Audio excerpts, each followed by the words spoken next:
تقبل الله منا ومنكم عيد مبارك علينا وعليكم تقبل الله منا ومنكم۔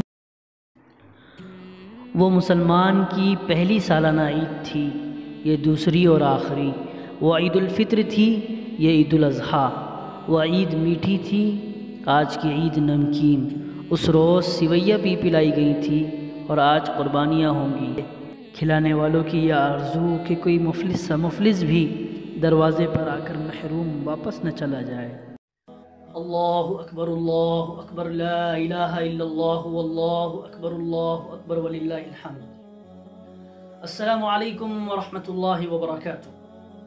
محترم ناظرین، سب سے پہلے آپ کو عید کی بہت بہت مبارکباد۔ اللہ آپ کو، آپ کے گھر والوں کو اور پوری امت مسلمہ کو اس عید کی برکتیں، رحمتیں اور سعادتیں نصیب فرمائے۔ ناظرین، آج، کل اور پرسوں نہ جانے کتنے جانور اللہ کے نام پر قربان کیے جائیں گے، لیکن یاد رکھنا چاہیے کہ اصل قربانی جذبات کو قربان کرنے کی ہے، خواہشات کو قربان کرنے کی ہے۔ جیسا کہ آپ جانتے ہیں کہ قربانی کا یہ عمل ہمارے جد امجد حضرت ابراہیم علیہ نبینا علیہ السلام کی سنت ہے، ان کی خوبصورت یادگار ہے کہ اللہ کو ان کی ادائیں پسند آئی تو اللہ پاک نے ان کی اداؤں کو امت کے لیے واجب قرار دے دیا۔ اس سے پتہ چلا کہ اللہ کو قربانی بہت پسند ہے، اپنے جذبات کی قربانی دینا، خواہشات کی قربانی دینا۔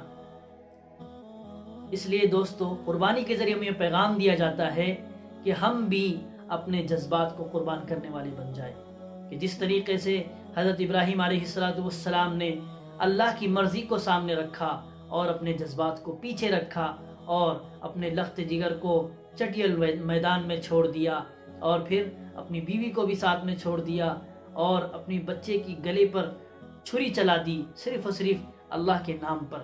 لیکن اللہ پاک تو اصل ان کا جذبہ دیکھنا چاہتے تھے اور وہ اس امتحان میں کامیاب ہوئے، اس جذبے میں کامیاب ہوئے۔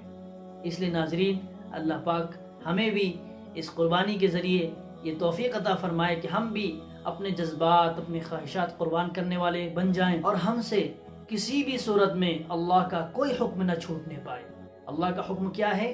اللہ کا حکم نماز ہے، روزہ ہے، زکوٰۃ ہے، حج ہے، اور جتنے نیک کام ہیں یہ سب اللہ کا حکم ہے۔ جتنے گناہ ہیں ان سب سے رکنے کا حکم بھی اللہ ہی کا ہے۔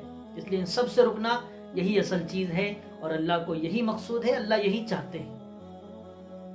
تو ناظرین، ایک بار پھر آپ کو عید کی مبارکباد ہے، اور جیسا کہ ہم نے کہا تھا کہ حضرت دریابادی رحمۃ اللہ علیہ کی خوبصورت تحریر آڈیو میں پیش کریں گے، عید کے موقع پر جو انہوں نے بیان کی ہے انشاءاللہ ضرور پیش کی جائے گی۔ لیکن اس سے پہلے آپ کو جو سوالات دیے گئے تھے ان سوالات کے جوابات پیش خدمت ہے۔ حیرت کی بات ہے کہ آپ میں سے کسی نے ایک سوال کا جواب کمنٹ باکس میں نہیں دیا۔ بہرحال انشاءاللہ آپ کے سوالات کے جوابات پیش کیے جاتے ہیں۔ چنانچہ پہلا سوال کہ قربانی کس نبی کی سنت ہے؟ تو قربانی حضرت ابراہیم علیہ نبینا علیہ السلام کی سنت ہے، جیسا کہ پہلے بیان کیا گیا۔ دوسرا سوال کہ تکبیر تشریق کسے کہتے ہیں؟ تکبیر تشریق اللہ اکبر لا الہ الا اللہ واللہ اکبر وللہ الحمد، اسی کو تکبیر تشریق کہتے ہیں۔ تیسرا سوال کہ عرفے کا دن کس تاریخ کو آتا ہے؟ تو اس کا جواب یہ ہے کہ عرفے کا دن ذی الحجہ کی 9 تاریخ کو آتا ہے، جو کہ گزر چکا۔ اور چوتھا سوال کہ عرفے کے روزے کا ثواب کیا ہے؟ تو اس کا جواب یہ ہے کہ عرفے کے روزے کا ثواب 2 سال کے گناہوں کا کفارہ ہے، 2 سال کے گناہوں کو مٹا دینے والا ہے، ایک اگلے سال کے اور ایک پچھلے سال کے۔ اور 5واں سوال جو کہ آخری سوال ہے کہ ہمیں عید الاضحیٰ کہنا چاہیے یا عید الضحیٰ؟ تو اس کا صحیح تلفظ اور صحیح پروننسیشن عید الاضحیٰ ہے۔ ناظرین، آپ کے سوالات کے جوابات ختم ہوئے۔ قبل اس کے کہ آڈیو پیش کی جائے، آخری بات میں آپ سے کہنا چاہتا ہوں کہ جس طریقے سے اللہ پاک نے اگر آپ کو قربانی کی توفیق دی ہے اور صاحب نصاب بنایا ہے اور آپ کے گھر میں گوشت آنے والا ہے، تو جس طریقے سے علماء نے لکھا ہے کہ گوشت کے 3 حصے کیے جائیں گے، ایک اپنے لیے، ایک غریبوں کے لیے، ایک رشتہ داروں کے لیے، تو ہم ضرور غریب گھروں کا، غریب خاندانوں کا اور غریب رشتہ داروں کا خیال رکھیں کہ جس طریقے سے ہمارے گھر میں گوشت آ رہا ہے اور ہم اس کو کھائیں گے، طرح طرح کے ہم اس کے ڈشز بنائیں گے، کبھی کوفتہ بنے گا، کبھی کلیجی بنے گی اور طرح طرح کے، تو اس طریقے کی سوچ اور اس طریقے کی امید غریب گھرانوں کے بچے بھی کرتے ہیں۔ اس لیے آپ ان کے پاس جائیں اور خاموشی سے ان کو گوشت دے دیں تاکہ ان کو بھی ایسا نہ لگے کہ ہم پر احسان کیا جا رہا ہے، اللہ کے لیے اور ثواب کی امید رکھ کر انشاءاللہ کریں، کیونکہ اللہ نے فرمایا ہے کہ کل قیامت میں اللہ بندے سے فرمائے گا کہ میں بھوکا تھا، میں پیاسا تھا، میرے پاس کپڑے نہیں تھے، تم نے مجھے کھانا نہیں کھلایا، تم نے مجھے کپڑے نہیں پہنائے، تم نے مجھے پانی نہیں پلایا۔ تو بندہ عرض کرے گا اللہ آپ تو کپڑوں سے پاک ہیں، پانی سے پاک ہے اور اللہ بھوک سے پاک ہے۔ تو اللہ پاک فرمائیں گے اگر تو کسی میرے غریب بندے کے پاس، جس کے پاس کپڑا نہیں تھا یا پانی نہیں تھا یا پھر وہ بھوکا تھا، اگر اس کو کھانا کھلاتا، اگر اس کو پانی پلاتا، اگر اس کو کپڑے پہناتا تو تم مجھے وہاں پاتا۔ تو میرے دوستو، غریبوں کی مدد کرنا، محتاجوں کی مدد کرنا اللہ کو بہت پسند ہے، اور اللہ نے اپنے سے اس کی تشبیہ دی ہے، اپنے سے اس کی مثال دے کر بیان فرمائی ہے۔ تو اللہ تعالیٰ سے دعا ہے کہ اللہ پاک اس عید کو ہمارے لیے خوشی کا باعث بنائے۔ اب بلا تاخیر آپ کی خدمت میں آڈیو پیش ہے، سنیے اور سر دھنیے۔ اللہ اللہ، 2 مہینے 10 دن کی مدت بھی کوئی مدت ہے، بات کہتے کٹ گئی، اور شوال کی پہلی کی یاد ابھی مٹنے نہ پائی تھی کہ ذی الحجہ کی 10ویں آ گئی۔ وہ مسلمان کی پہلی سالانہ عید تھی، یہ دوسری اور آخری۔ وہ عید الفطر تھی، یہ عید الاضحیٰ۔ وہ عید میٹھی تھی، آج کی عید نمکین۔ اس روز سویاں پلائی گئی تھیں، آج قربانیاں ہوں گی۔ وہ جشن تھا اس کا کہ طاعت اور ضبط نفس کے پورے 30 دن ختم ہوئے، اور نزول قرآن کی یادگار پورے مہینے بھر منائی جاتی رہی تھی۔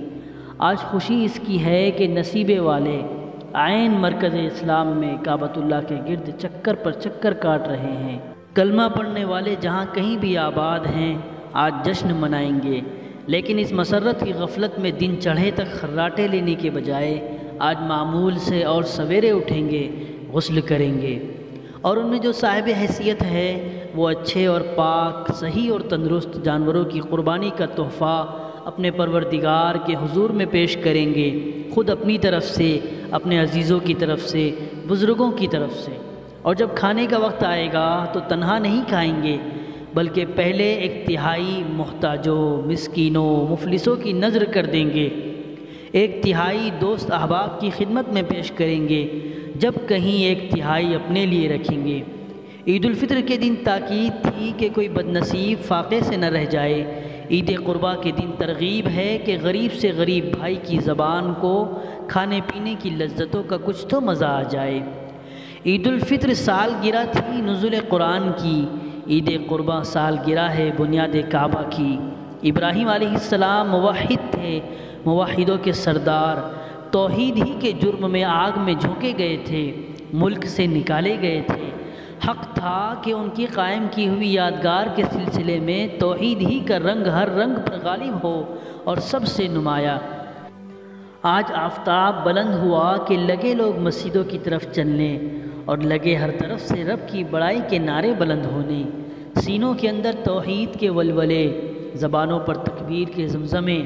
کیا خوب ظاہر ہے اور کیا خوب باطن، کیا خوب قال اور کیا خوب حال۔ عید کے دن یاد ہوگا کہ تکبیریں صرف نماز عید کے ساتھ تھیں اور آمد و رفت کے راستے میں۔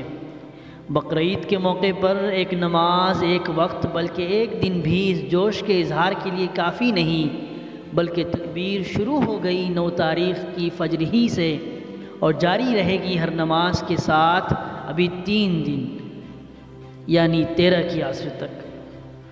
آج کہنے کو عید نہیں بقرعید ہے، لیکن سما بڑی حد تک اسی عہد کا قائم، وہی گھروں میں دھوم دھام، عید سے بڑھ کر دعوتوں کے چرچے، عید سے کہیں بڑھ کر چٹپٹے گرما گرم کبابوں کے مزے۔ ادھر ران بھن رہی ہے، ادھر کلیجی تلی جا رہی ہے، کہیں سرخ سرخ پسندے سیخ پر لگ رہے ہیں، کہیں قورمہ اور قلیے کے دیگچے اتر رہے ہیں۔ کھانوں کی وہ خوشبو کہ بے بھوک کے بھوک لگائے، کھلانے والوں کی یہ آرزو کہ کوئی مفلس سا مفلس بھی دروازے پر آ کر محروم واپس نہ چلا جائے۔ گھر گھر آج پیش ہو رہی ہیں عیدیاں اور مبارکبادیں، اور فضا میں گونج رہی ہیں اللہ اکبر کی صدائیں۔